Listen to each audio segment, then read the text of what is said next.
From Twitch viewership increasing by 19% to PlayStation turning 1 and GTA Trilogy being the failure of the year, my name is Okore Darlington. Welcome to the Ukrainian Cybersports Event Federation, the UCEF. Without wasting much of your time, let's jump into the video.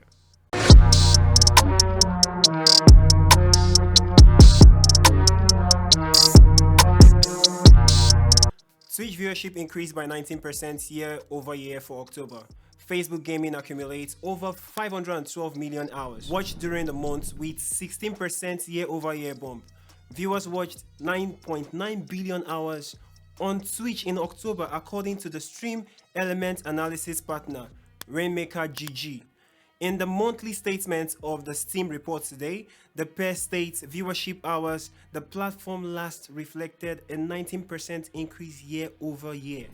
As for Facebook gaming, viewership grew 61% year over year and reached over 512 million throughout the month of October. On Twitch, League of Legends claimed the top spot as the most watched game for the month at 205 million hours, seeing a 98% month-over-month increase in viewership. October month included the most League of Legends World Championship conclusion games annual pro season. Dato 2 also saw an increase of 189% and also claiming its spot too. Twitch hit a new peak compared to the previous 5 months with over 1.9 billion hours watched, thanks to Esports, said the Steam manager Jeff Kreb. Alright, jumping over to Netflix, Arcane launches 3 new episodes of the League of Legends. The premiere of the 3 new episodes of the animated series Arcane took place on Netflix, which takes place in the League of Legends universe and tells about the character familiar to the players, primarily Jax and Vi. Recall that the show, which premiered last week, November 7, when the first 3 episodes were released. At the time of the release, Arcane turned out to be very popular, leading top countries around the world, including Russia and Ukraine. In the meantime, the developers, among us, decided to arrange a crossover with the show, adding Arcane costume item to the game. Now, you can go through them. You can get them by going through stages of Space Cube until December 31st. Here we have Hammerdinger's hairstyle, mustache and suit, Per Hammerdinger's, Peacekeeper, Harlem and armor, Kathleen's hat and uniform, Wise hairstyle and outfit, Jenkins hairstyle, goggly and outfit. We also have the Jace hairstyle and console suits. We have the nappy and the Google Calagura. Failure of the year. Players drop GTA rating the Trilogy, the definitive edition.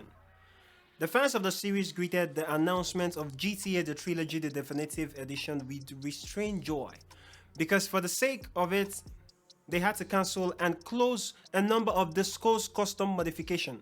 However, players had the hopes that they would receive truly updated, improved and reversed edition. Hopes at last did not come true. In addition, shortly after the release, Rockstar Game had to disable their launcher to delete extra files. The Trilogy is still not available to buyers, and players have already managed to bring down the publication rating on a Metacritic. On gaming forum and Twitter, those who managed to get acquainted with the updated version of the game expressed their bewilderment and in the quality of the remastered game, as expert notes bugs in the mobile port and unsuccessful version from the old console migrated to the Trilogy, and new ones were added to them like missing badges and strange rain. So Marcotte has this to say: "This is the main failure of 2021. I did not initially expect anything outstanding from the game. Everything was clear from the trailer. For most parts, this is just a sprinkle of modern technology on top of an old game, and it looks odd."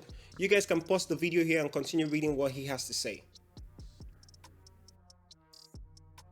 Recall that the purchase of GTA the Trilogy, the definitive edition, is offered for $59 on PC, and on the Switch it costs $74 whooping dollars.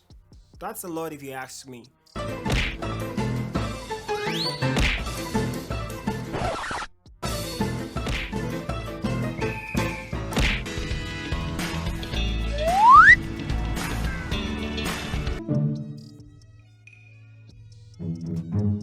So Rockstar, please fix your game. Alright? Fix your game. Happy birthday, PlayStation 5. The console turns 1 today. Well, not exactly today. Happy birthday, PlayStation 5. A year seems to have flown rather quickly. Since the first day, the gamers were able to get their hands on the PlayStation 5, and I am deeply honored and humbled to celebrate the amazing first year with you all. So much has happened in just 1 year, from the day we lit up landmarks and other iconic places all over the world with the mark of the arrival of the PlayStation 5. Incredible games such as Ratchet & Clank, Rift Apart, Returnal, and Deathloop launch. SIE acquired talented development studios Bluepoint Games, Fire Spirit, Housemarque, and Naxxus. We reviewed our next generation VR system for PS5, and most recently we've unveiled new footage and exciting updates for the upcoming titles such as God of War Ragnarok, Gran Turismo 7, Horizon Forbidden West, all from PlayStation Studios, and announced Star Wars Knights of Old Republic remake during our September showcase. A busy year indeed, and we are just getting started with the PlayStation 5. The imaginative game creator and publishing partners we work with have launched more than 300 games on the PlayStation 5. Additionally, there are currently more than 25 games in development for the PlayStation 5 at the PlayStation Studio. Most importantly, the passionate support we've seen from you, our players, makes this past year truly special for us. PlayStation 5 gamers have collectively played more than 4.6 billion hours on the gameplay on PlayStation broadcast and more than 260 million hours of content. Here is a look at the top 10 PlayStation 5 games played during the first year of the console's launch. Marvel Spider-Man Miles Morales, Fortnite, Call of Duty Black Ops Cold War, FIFA 21, NBA 2K21, Assassin's Creed Valhalla, Destiny 2, we have MLB The Show 21, Demon's Souls, and NBA 2K22. You've made PlayStation 5 the biggest console launch in history, and I truly can't thank you enough for your support and dedication this past year. I also want to thank everyone in the community for your patience. We continue to see historic demand for the PlayStation 5 and understand that the inventory constraints retain a source of frustration for many of our customers. Rest assured that we are laser focused on doing everything in our power to ship as many units as possible. It is something we work on every day across the company and remains my top priority. Again, we appreciate your patience as we navigate through these unpredictable global challenges. There are plenty of great things to come for the PlayStation 5 in future, and I look forward to sharing more of these extraordinary moments with you. Thank you again for being part of the PlayStation community and celebrating this milestone with us. Thank you also, PlayStation. I still haven't gotten my own PlayStation 5 yet, but hopefully in due time I will. 2021 Game Award nominees announced. The Game Award organizers, led by Jeff Kearney, have announced the nominees for the awards, which will be presented live December 10 at 3 a.m. GMT. The show will also feature 40 to 50 games, but back to the nominees. As previously announced, games can win in 30 categories this time around. Users can vote for their favorites on the official website. Deathloop as well as It Takes Two, 5 nominees in various categories.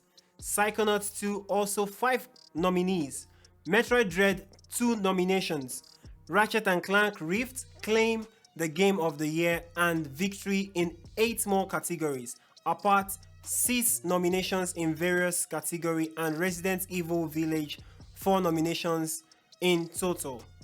Now I need you guys to take this next part with a grain of salt, because for me, I think this next 4 categories are my best. So for Game of the Year, we have Deathloop, It Takes Two, Psychonauts 2, Metroid Dread, Ratchet & Clank Rift, Apart, Resident Evil Village. For the best esports game, I think all of the games in this category are actually like really cool, but the best one for me I think is Valorant, because this game has only lasted just 1 year and it's making it to this big category. For the best esports player, for me, everyone in this category, they are actually good.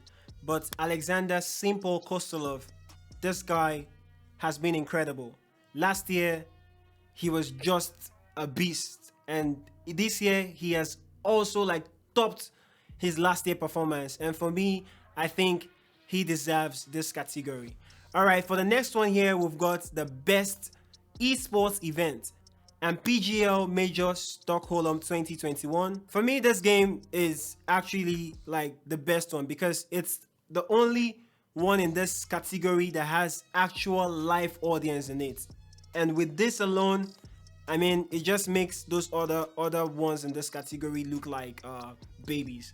So for me, these are the best ones. Like I said, take this with a grain of salt because all of this is just from me. All right, this is where I'll be holding it up for you guys today. We hope you enjoyed every topic that we've brought to you. And don't forget to tune in for the December 10 event for the awards. Don't forget that. And the links to everything we've said in this video will be in the description. I still remain your host, Okore Darlington, and I will catch you guys in the next one. Be safe out there. Bye.